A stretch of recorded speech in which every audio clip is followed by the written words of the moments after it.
ಕಲಬುರಗಿಯ ಬಿಜೆಪಿ ಸಮಾವೇಶದಲ್ಲಿ ಮೋದಿ ಭಾಗಿಯಾಗಿದ್ದಾರೆ. ठंडी हवा मिल गई आप आए ಈ ಸಭಿ ಎಲ್ಲರಿಗೂ ತಮ್ಮೆಲ್ಲರ ಪರವಾಗಿ ಮಾನ್ಯ ನರೇಂದ್ರ ಮೋದಿಜಿ ಅವರನ್ನ ಸ್ವಾಗತ ಮಾಡಬೇಕಂತ ನಾನು ಕೋರ್ತೇನೆ.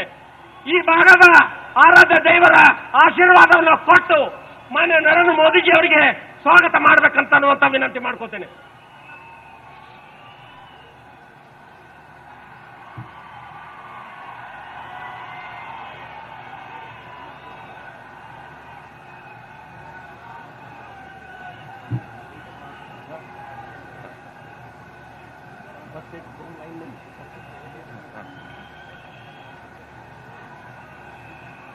आदरणीय मोदी जी हम सभी के बीच हैं.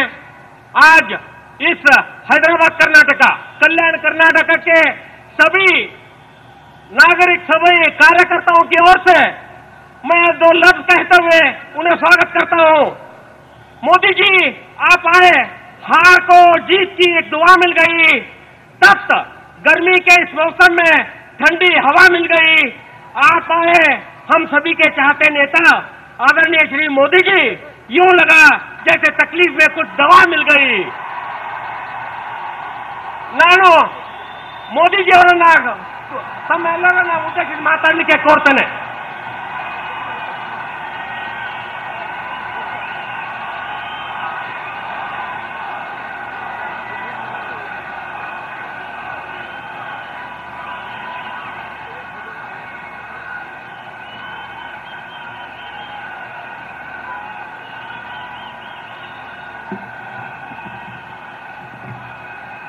भारत माता की, भारत माता की.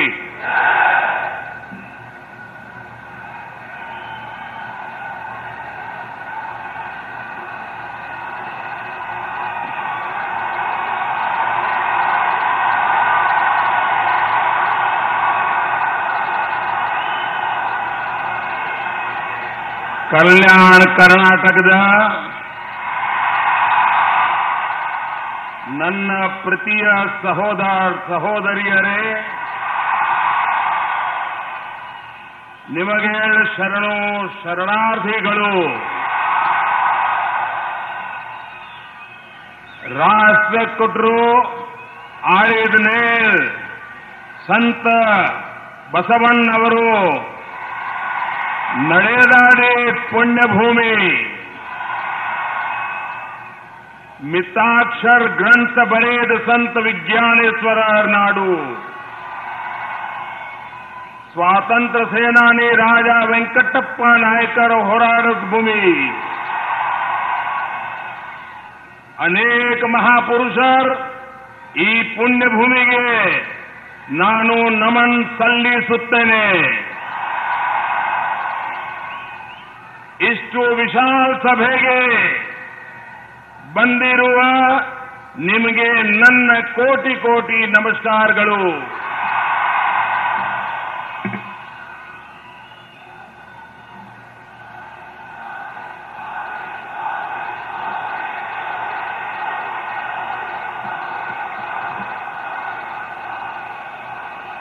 मंच पर विराजमान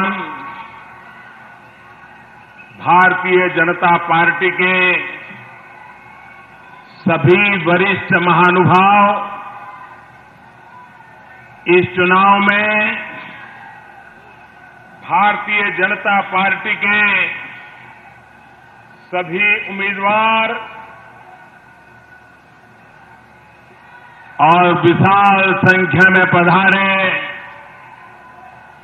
कलबुर्गी के मेरे प्यारे भाइयों और बहनों,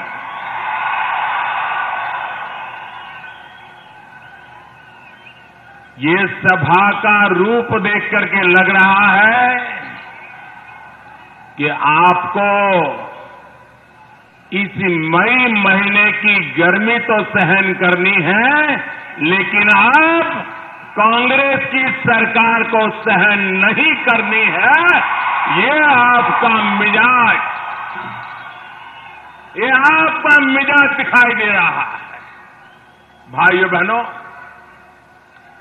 चुनाव आते हैं, जाते हैं, जनसभाएं होती हैं, आरोप प्रत्यारोप होते हैं, लेकिन ऐसा जनसैलाब,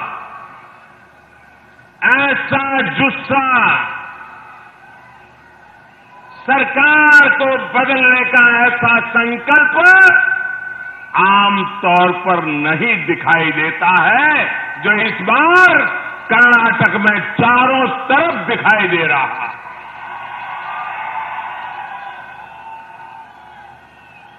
कर्नाटक की जनता का संकल्प है कि 5 साल तबाह हो गए, अब एक पल भी कर्नाटक को बर्बाद नहीं होने देना है।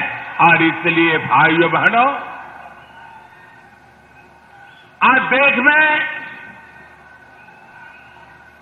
क्या कारण है, देश के हर कोने से कांग्रेस पार्टी की छुट्टी हो रही है।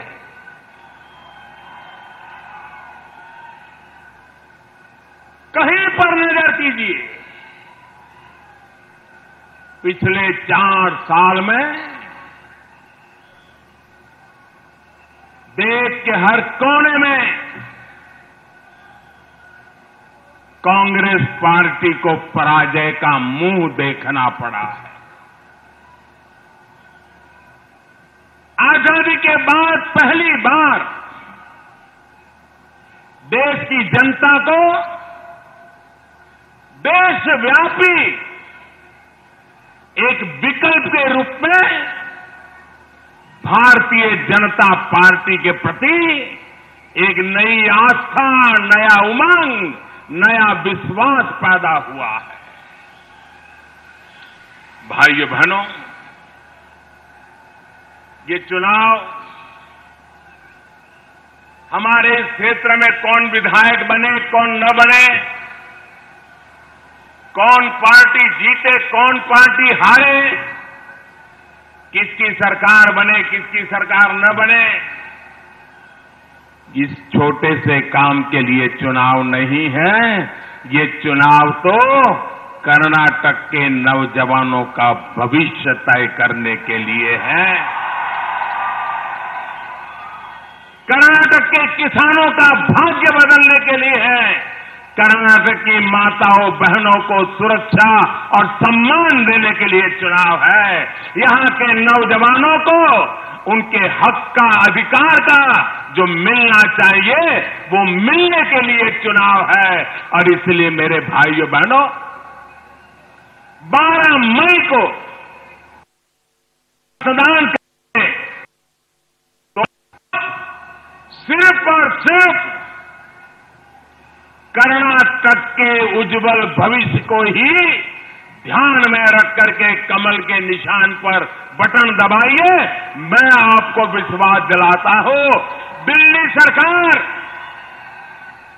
मोदी सरकार कर्नाटक के विकास के लिए कर्नाटक की भाजपा के सरकार के साथ कंधे से कंधा मिलाकर के चलेगी। भाइयों बहनों, कलबुर्गी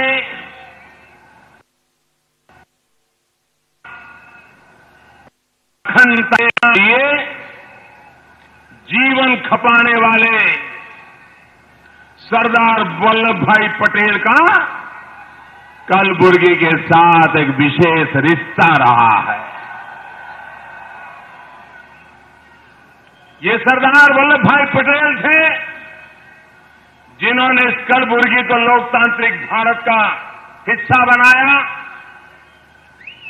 निजाम ने जब विलय के पत्र पर हस्ताक्षर करने से इनकार कर दिया था, तब लौह पुरुष ने उनको झुकने पर मजबूर कर दिया था। गोरोटा गांव, वहां जो शहीद हुए, मैं आज इस धरती से उन वीर शहीदों को भी नमन करता हूं। जलियांवाला बाग में जो अंग्रेजों ने किया, उसी प्रकार का अत्याचार निजाम के राज में गोरोटा के शहीदों को झेलना पड़ा था। भाइयों बहनों, मैं आप सभी को और विशेषकर कर्नाटक का भारतीय जनता पार्टी युवा मोर्चा के कार्यकर्ताओं को बधाई देना चाहता हूं कि जिन्होंने शहीद स्मारक का निर्माण किया। ये काम जो स्थानीय जनता ने किया, वो कांग्रेस सरकार भी कर सकती थी, लेकिन जहां भी सरदार वल्लभ भाई पटेल का नाम आता है तो कांग्रेस के एक परिवार की नींद उड़ जाती है और पूरे कांग्रेस के लोग भी सरदार वल्लभ भाई पटेल से पीछा छुड़ाने के लिए भागते रहते हैं। भाइयों बहनों, कांग्रेस के लिए सरदार वल्लभ भाई पटेल के प्रति ये तिरस्कार ये कोई नई घटना नहीं है, ये उनके स्वभाव में है।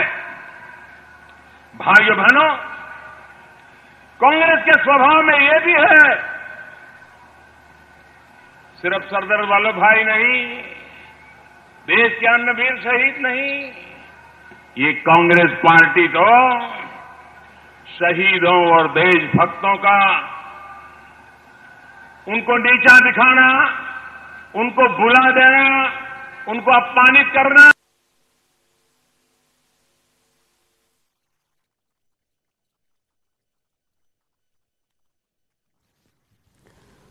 ಈಗಾಗಲೇ ಕಲಬುರಗಿಯ ಸಮಾವೇಶದಲ್ಲಿ ಪ್ರಧಾನಿ ಮೋದಿ ಅವರು ಭಾಷಣವನ್ನ ಮಾಡ್ತಿದ್ದಾರೆ। एक परिवार की गाड़ी चल पाए, इसलिए इतिहास को भुला देने का लगातार प्रयास रहा है। आप कल्पना कर सकते हैं कि हमारे वीर सैनिकों ने आतंकवादियों के किले में जाकर के सर्जिकल स्ट्राइक करके उनके छक्के छुड़ा दिए। और भारत के एक प्रसिद्ध अखबार ने लिखा था कि वहां के लोग कह रहे हैं कि सर्जिकल स्ट्राइक के बाद ट्रकों में पाकिस्तान को मृतदेह उठाने पड़ रहे थे। ऐसा पराक्रम सर्जिकल स्ट्राइक में हमारे वीर सैनिकों ने किया। तब ये कांग्रेस पार्टी बेशर्मी के साथ देश के शहीदों का अपमान करने की आदत रखने वाली, देश के वीरों का अपमान करने की आदत रखने वाली, मातृभूमि के लिए जी जान से मरने मिटने वालों को भुला देने वाली कांग्रेस ने सर्जिकल स्ट्राइक के लिए भी सवालिया निशान खड़े कर दिए और कहा, मोदी जी जरा सबूत लाइए, सबूत लाइए। मैं जरा कलबुर्गी के भाइयों बहनों से पूछना चाहता हूं, क्या आपको सबूत की जरूरत है? क्या मेरे वीर जवान कैमरा लेकर के जाएं या बंदूक लेके जाएं? भाइयों बहनों, सबूत चाहिए तो पाकिस्तान में जो मुर्दे हटाए जा रहे थे, जरा उनकी जानकारी ले ले कांग्रेस के लोग, उनको पता चल जाएगा हमारे वीर सैनिकों ने कैसा पराक्रम किया था। भाइयों बहनों, लेकिन जो उनके सर्वश्रेष्ठ नेता भी खुलेआम बड़ी सभा में अगर वंदे मातरम का अपमान कर सकते हैं तो उनसे देशभक्ति के पराक्रमों के प्रति सकारात्मक भाव व्यक्त होना असंभव होता है। और इसलिए भाइयों बहनों,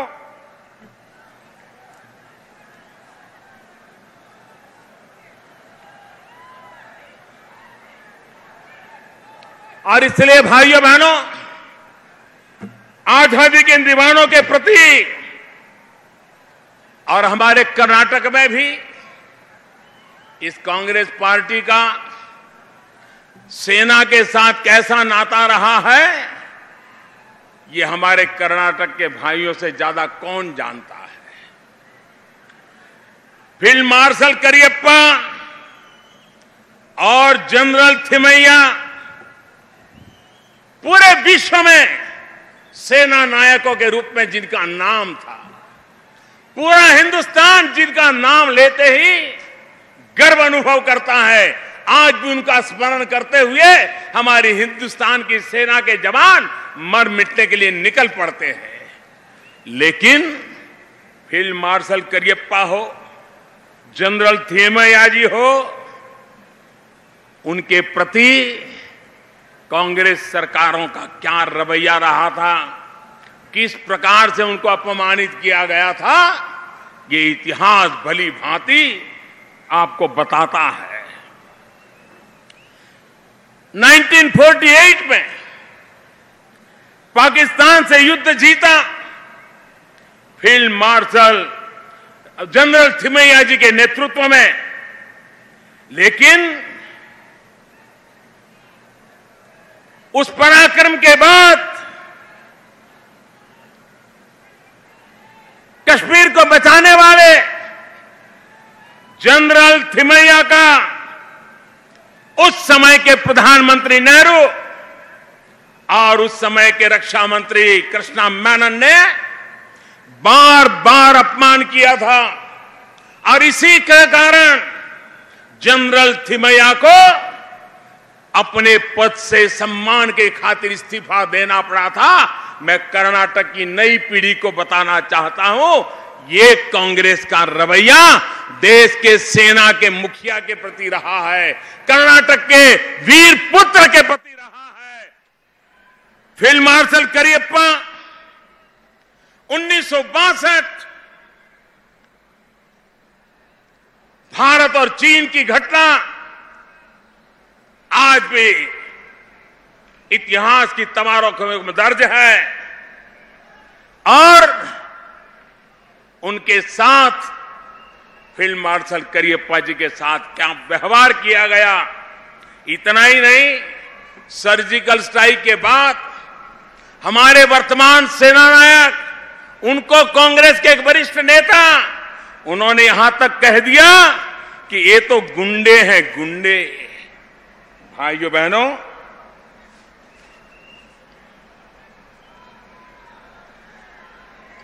आपसे मैं पूछना चाहता हूं, इस देश में कभी भी कोई अनपढ़ व्यक्ति भी क्या कभी हमारे सेना नायक को, हमारी सेना को, देश की रक्षा के लिए मर मिटने वाले जवानों को कभी भी, और मैं आपसे पूछ रहा हूं, क्या कभी भी कोई हमारे इन वीर सैनिकों को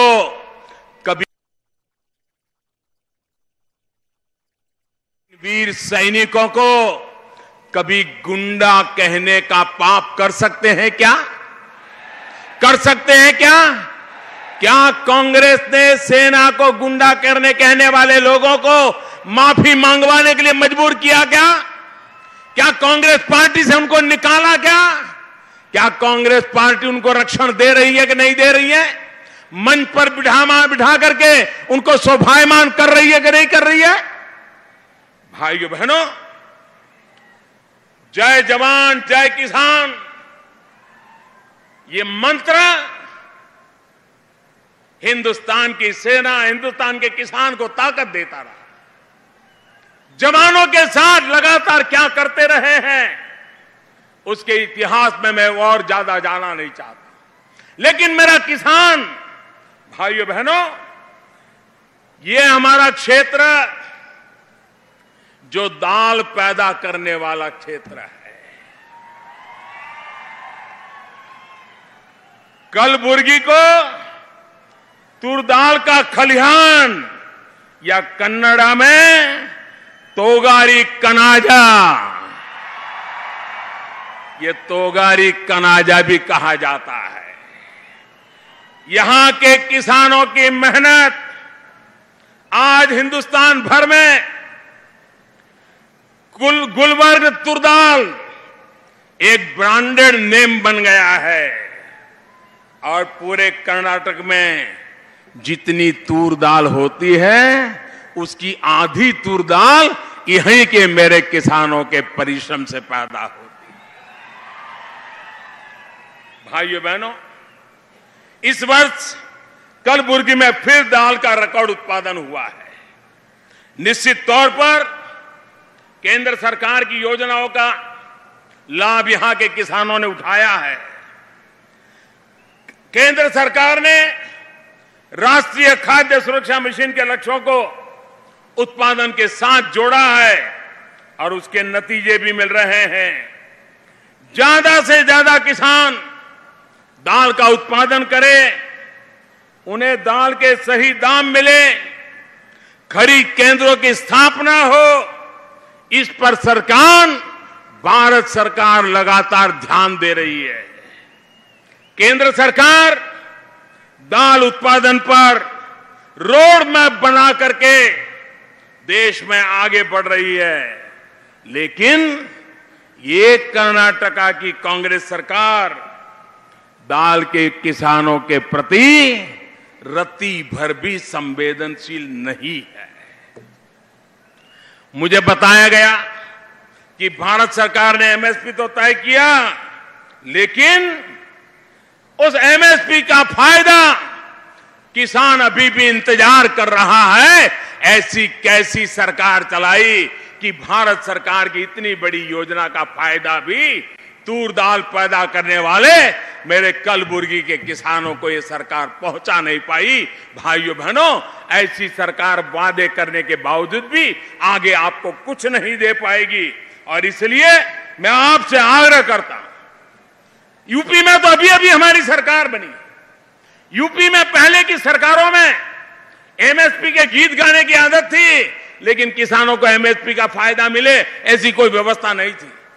ये हमारे योगी जी की सरकार बनी, 3 महीने के भीतर भीतर उन्होंने बीड़ा उठाया और जितना धान पहले एमएसपी में खरीदा जाता था, उन्होंने एक ही साल के अंदर 10 गुना धान एमएसपी में खरीद करके किसानों को हक के पैसे दिलवाने की योजना बना करके दिखाई। भाइयों बहनों, मैं आपको विश्वास दिलाता हूं, किसान नेता और किसानों को समर्पित, किसानों के लिए जीवन भर संघर्ष करने वाले येदियुरप्पा के नेतृत्व में भारतीय जनता पार्टी की सरकार बनेगी। किसानों के कल्याण के काम में सारी जो रुकावटें हैं, इनको दूर करके आपको पूरा हक दिया जाएगा। भाइयों बहनों, आप सबको भली भांति पता है कि एमएसपी के अंदर हमने तय किया है, स्वामीनाथन कमीशन के अनुसार लागत जो होगी इसका 1.5 गुना एमएसपी दिया जाएगा। इसकी घोषणा हमने ऑलरेडी करके लागू कर दिया है। आज कांग्रेस वाले, मैं कहीं अगर एमएसपी की बात बोलता हूं तो उनको जरा तकलीफ हो जाती है।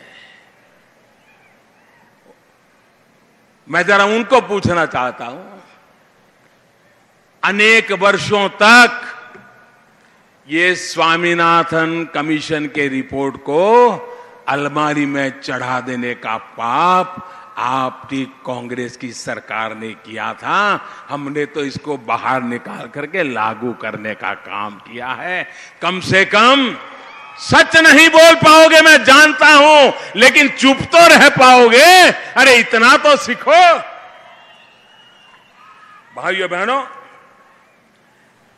अगर हमें किसान में ये ताकत है, अगर उसको पानी मिल जाए, समय पर पानी मिल जाए, तो मेरा किसान मिट्टी में से सोना पैदा करने की ताकत रखता है। कृष्णा और तुंगभद्रा जैसी जीवनदायिनी नदियों के बावजूद कलबुर्गी और उस पूरे क्षेत्र के किसानों के खेत सूखे होने के लिए कांग्रेस पार्टी पूरी तरह जिम्मेवार है। कांग्रेस ने भले ही इन सारे चीजों पर उदासीनता रखी है, लेकिन मेरे किसान भाइयों बहनों, मैं कांग्रेस ने पाप किया इसलिए राजनीतिक फायदा उठाने के लिए चुप बैठा रहूं, ये मेरा काम नहीं है। मेरा काम है किसानों की चिंता करना। कांग्रेस ने भले न किया हो, और हमने देश भर में करीब 100 ऐसी योजनाएं खोज करके निकाली जिसको 30-30, 40-40, 25-25, 20-20 साल से कोई पूछना नहीं था, लटकी पड़ी थी। 5 तो आपके कर्नाटका की है, और हजारों करोड़ रुपया खर्च करके सिंचाई के इस काम की ओर हम लगे हैं।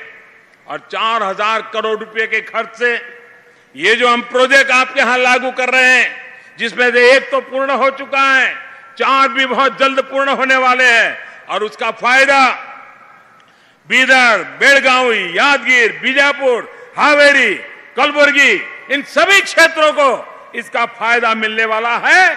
आप कल्पना कर सकते हैं कि किसान को इसके कारण कितना लाभ मिलेगा। प्रधानमंत्री फसल बीमा योजना, भाइयों बहनों, आजाद हिंदुस्तान में किसानों को सुरक्षा देने वाली ऐसी योजना इसके पहले कभी नहीं बनी। और हमारे एमपी महोदय ने तो अपने क्षेत्र में किसानों को फसल बीमा योजना का सबसे अधिक फायदा दिलाने का काम किया। मैं उनको बधाई देता हूं। लेकिन कर्नाटक की सरकार, उनको लगता है कि ये भारत सरकार की इज्जत बढ़ रही है, हम कर्नाटक में इसके पीछे क्यों धन खर्चे, हमारी जिम्मेवारी को क्यों निभाएं। लेकिन भाइयों बहनों, इसके कारण किसानों के साथ अन्याय होता है। मैं आपको विश्वास दिलाता हूं, प्रधानमंत्री फसल बीमा योजना का भरपूर लाभ आने वाले दिनों में किसान को मिलेगा। और जहां जहां बीजेपी की सरकारें हैं, ये हमारी प्राथमिकता रहेगी। कर्नाटक में भी बीजेपी की सरकार बनने के बाद ये हमारी प्राथमिकता रहेगी। आज कर्नाटक में 14 लाख के करीब किसानों को इसका कवरेज मिला है, लेकिन ये बहुत कम है। करीब करीब 1100 करोड़ रुपया किसानों की जेब में गया है, लेकिन हम इससे भी आगे जाना चाहते हैं। और इसलिए भाइयों बहनों, मैं आपसे आग्रह करना चाहूंगा कि आइए हम इस विकास की यात्रा में और आगे बढ़ें। और भाइयों बहनों, कांग्रेस के एक बड़े नेता हैं श्रीमान खड़गे जी। ये कांग्रेस की कमाल देखिए, इस चुनाव में वो दलितों के नाम पर गीत गा रहे हैं। पिछले चुनाव में कह रहे थे कि आप हमें वोट दीजिए, सरकार बनाइए, हम खड़गे जी को मुख्यमंत्री बनाएंगे। ये ऐसा कहा था कि नहीं कहा था? ये दलितों को गुमराह किया था कि नहीं किया था? खड़गे जी के नाम पर वोट मांगा और गुप्त मतदान के रूप में वोट की बात करके खड़गे जी को कर दिया कि नहीं कर दिया? और भाइयों बहनों, ये दलितों की बात करने वाली कांग्रेस को मैं पूछना चाहता हूं, भाइयों बहनों, जहां भारतीय जनता पार्टी को सरकार बनाने का अवसर मिलता है, वहां लोगों का विश्वास जीतते हैं और उसके कारण हमारा कमल का फूल खिलता है।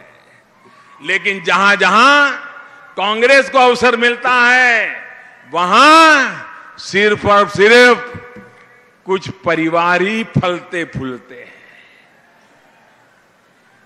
कोई अंदाज लगा सकता है खड़गे जी के परिवार की संपत्ति कितनी होगी?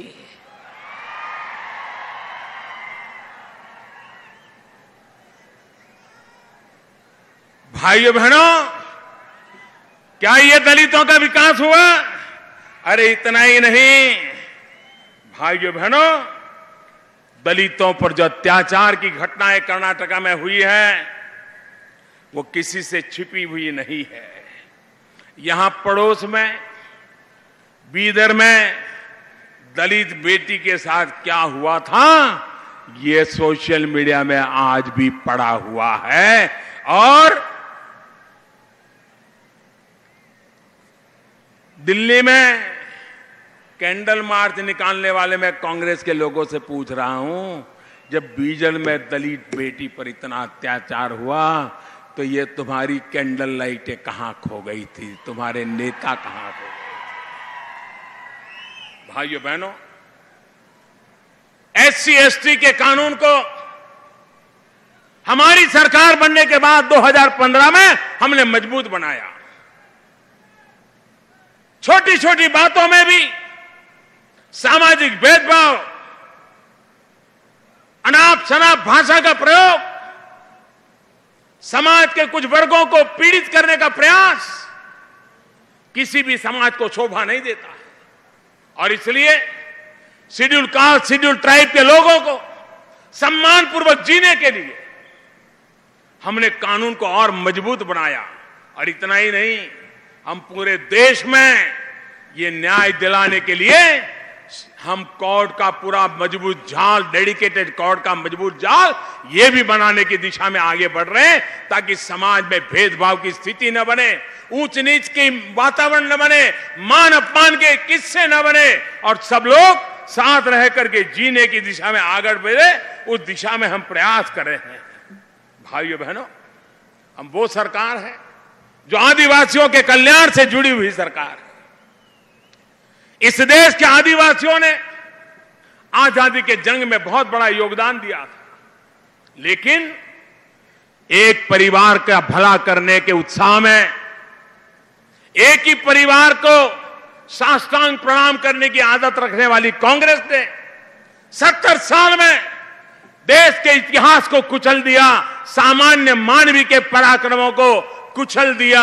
हमने तय किया है हिंदुस्तान के हर राज्य में जहां जहां आदिवासियों ने 1857 के स्वातंत्र संग्राम से लेकर के 1947 तक आजादी के जंग में अपनी आहुति दी है, उनके अलग म्यूजियम बनाए जाएंगे और उनको सम्मानित करके नई पीढ़ी को प्रेरणा देने का काम किया जाएगा।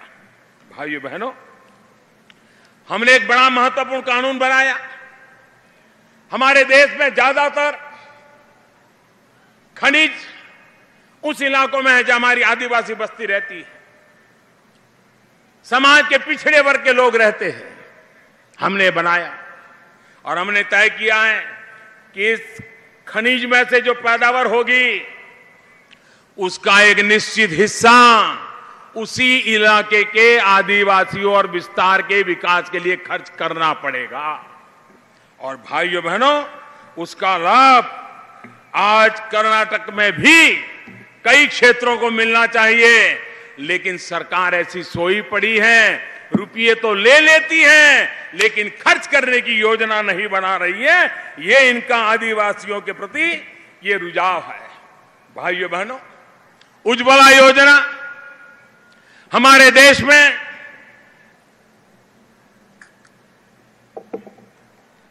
गैस सिलेंडर 9 मिलेंगे कि 12 मिलेंगे, इसकी बहस करके चुनाव लड़े जाते थे। एक गैस सिलेंडर लेने के लिए, गैस का कनेक्शन लेने के लिए मध्यम परिवार के लोगों को राजनेताओं के घर के चक्कर काटने पड़ते थे। हमने सारी स्थिति बदल दी। हमने सामने से कहा कि मैं मेरे देश की गरीब से गरीब मां को भी चूल्हे के धुएं की जिंदगी से मुक्ति दिलाना चाहता हूं। प्रधानमंत्री उज्ज्वला योजना के तहत 8 करोड़ परिवारों में गैस का चूल्हा पहुंचाने का संकल्प किया। 3.25 करोड़ से ज्यादा परिवारों में गैस का चूल्हा पहुंचा दिया गया। भाइयों बहनों, काम कैसे होता है ये इसका जीता जागता सबूत है। भाइयों बहनों, हमारी हर प्रकार से कोशिश यही है कि देश के सामान्य व्यक्ति के जीवन में बदलाव कैसे आए, विकास के नए पैमानों पर देश के सामान्य व्यक्ति को कैसे पहुंचाया जाए। और इसी काम को लेकर के आज भारतीय जनता पार्टी आपसे वोट मांग रही है। और इसीलिए भाइयों बहनों, 12 मई को कमल के फूल पर बटन दबा करके येडियुरप्पा जी के नेतृत्व में हम सब भारतीय जनता पार्टी की सरकार बनाएं। स्वच्छ, सुंदर, सुरक्षित कर्नाटक निर्मिसोण बन्नी एल्लरू कैजोडिसी। सरकार बदली सी, बीजेपी ಗೆಲ್ಲಿ सी। सरकार बदली सी, सरकार बदली सी, सरकार बदली सी, सरकार बदली सी। दोनों मुट्ठी बंद करके हाथ ऊपर करके बोलिए, सरकार बदली सी, सरकार बदली सी, सरकार बदली सी। बहुत बहुत धन्यवाद।